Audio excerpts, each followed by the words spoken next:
everyone, once again, before you start watching this video, I'm gonna be in town in wherever it is for the Faithless Forum thing that's happening, where a bunch of atheist YouTubers are going, but I'm a big dumb idiot and I missed out on getting tickets, and I'm on the list to like maybe get tickets, but I'm not sure if I'm gonna be able to get any. So if anybody out there could like hook me up or know somebody who could hook me up, I will pay you money. But yeah, let me know if you're going and if you're gonna be in town, because maybe we can hang out.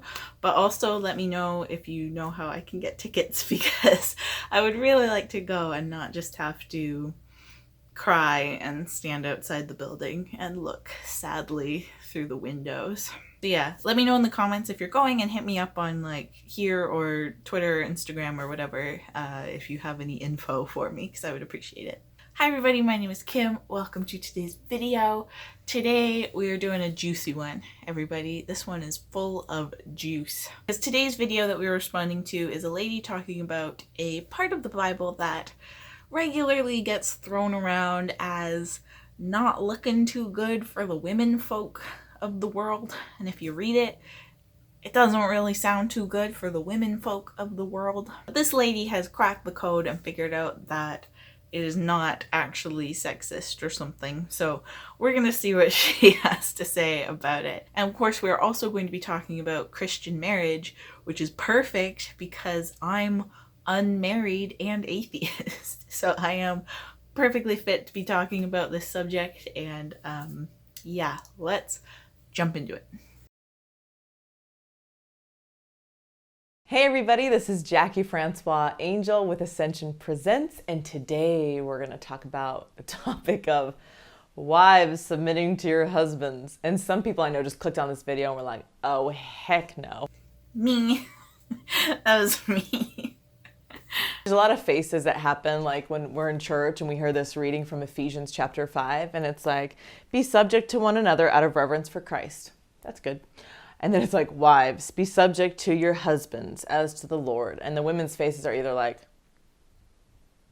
or they're like the stink face, like, Ha ha ha ha. Oh man, the faces people make when they realize that the book that they've dedicated their lives to worshiping actually says some really awful sexist things about them. Oh man, that's a real knee slapper right there. It gets me every time. Every time I heard this reading growing up, I was like, what does this mean? It means the Bible is sexist. We could just roll credits right there, but there's a whole rest of the video that we have to watch.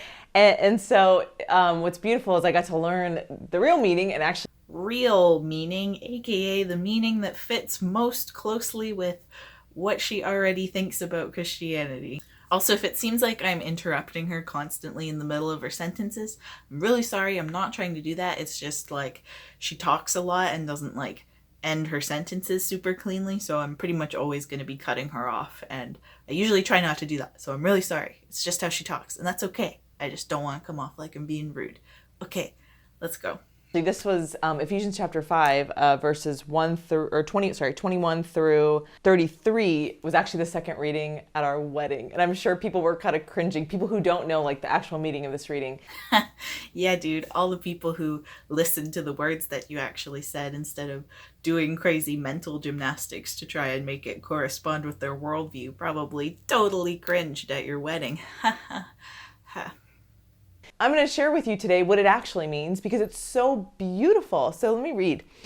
She just reads the thing here. It's a slightly different translation than the one that I have personally read, but it's pretty much the same stuff that you have probably seen before. She very much glosses over here the fact that a very clear hierarchy is presented in this passage about like who should be listening to who, right? And it puts God at the top, and then it very clearly puts men, and then at the bottom it puts women. And that is, it says that, like that's just what it says, and she just kind of ignores it, which is a little bit strange. Some translations use the word subordinate, some use submission, like wives submit to your husbands. And what's interesting about the word submit or submission, it means to be under the mission. So wives, be under the mission of your husband. And then it says, husbands, love your wife as Christ loved the church. The mission of a husband is to lay his life down for his wife, to love her as Christ loved the church. How did Christ love the church? He laid his life down. He sacrificed his life so that we might live. Yeah, Jesus loved the church. Jesus didn't love people. He loved the church.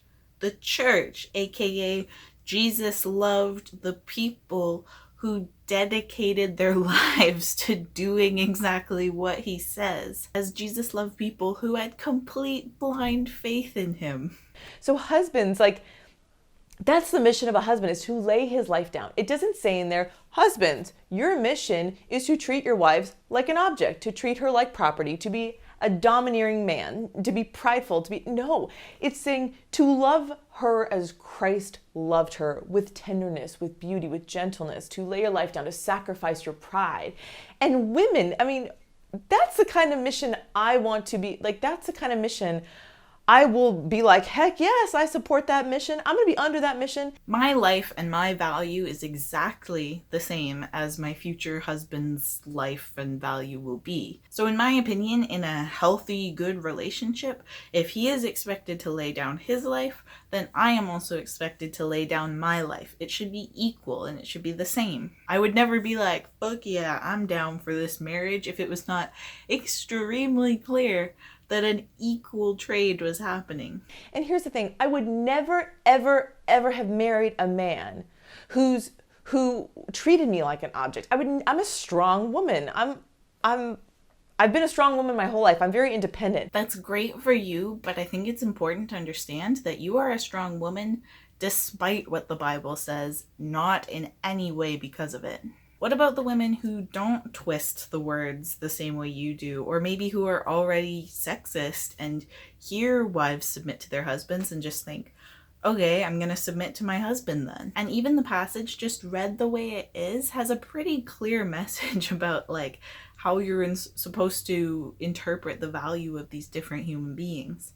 If it is divinely inspired and God had anything to do with the creation of this book, then I don't think you can really argue that it's not sexist. And I noticed that the men I dated who I was domineering, it's because I realized there's a phrase women wear, a man should wear the pants in the relationship. It's not about wearing the pants. I'm a strong woman. But when I dated men who I maybe felt like I knew more or I was smarter than intellectually or something, my sister kept being like, you keep dating guys who don't like to read, and I love to read and all this stuff. But the thing is I did not like that feeling of when I felt like I was smarter than them or I was pulling them along spiritually. I was like, no, I want a guy we're gonna have the same mission and I can support his mission. Notice how she says we can have the same mission, and she says I can support his mission, but never does she say, and he can support my mission.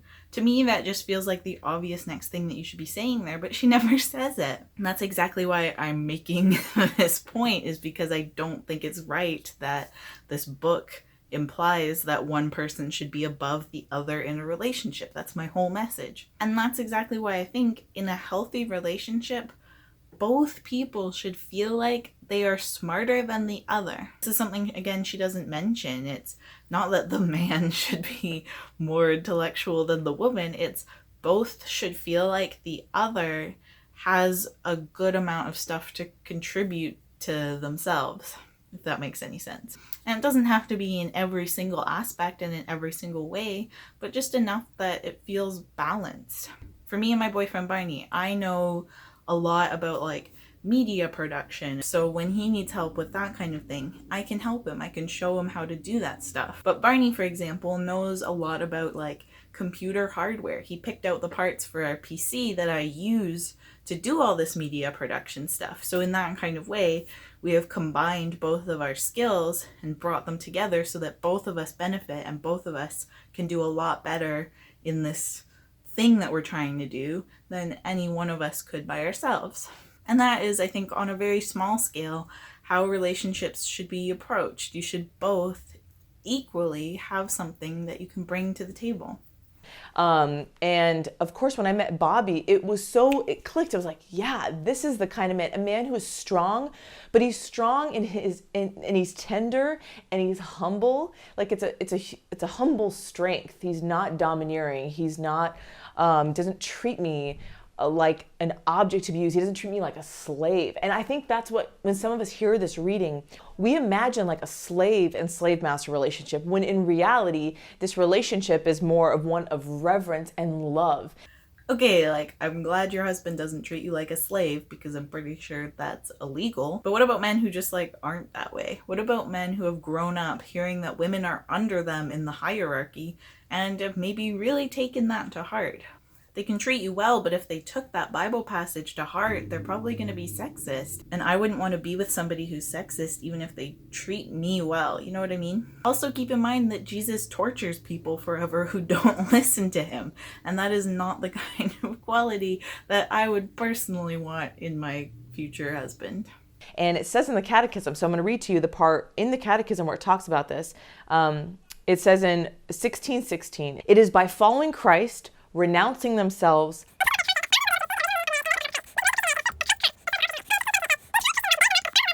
What does this mean? That means that marriage is a sign of God's union with us, that Jesus is the bridegroom, we the church are the bride, that my marriage to Bobby is only a sign and a foretaste of the wedding of the wedding feast of heaven.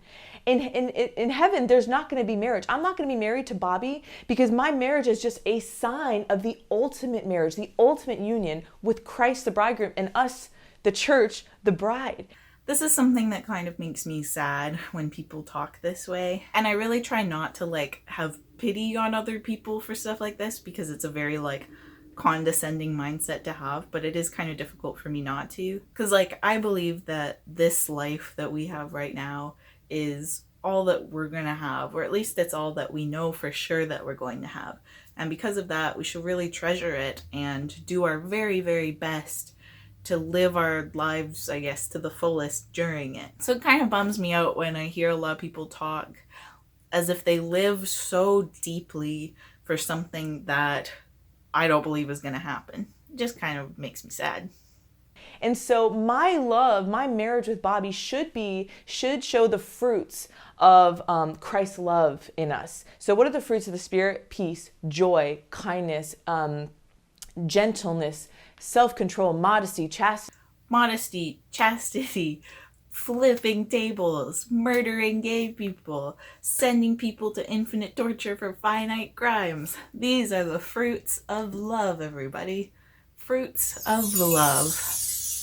Our marriage should bear the fruits of Christ's love for us. And our marriage should be a sign. It should point people to the ultimate union, which is my marriage to Jesus in heaven. I wanted to be married, but I was like, okay being single, because I was like, dude, if I die tomorrow, I would be having a wedding party with Jesus. Hey Bobby, this wedding's great and everything, but the real party's gonna happen when I die tomorrow and get to chill with Jesus.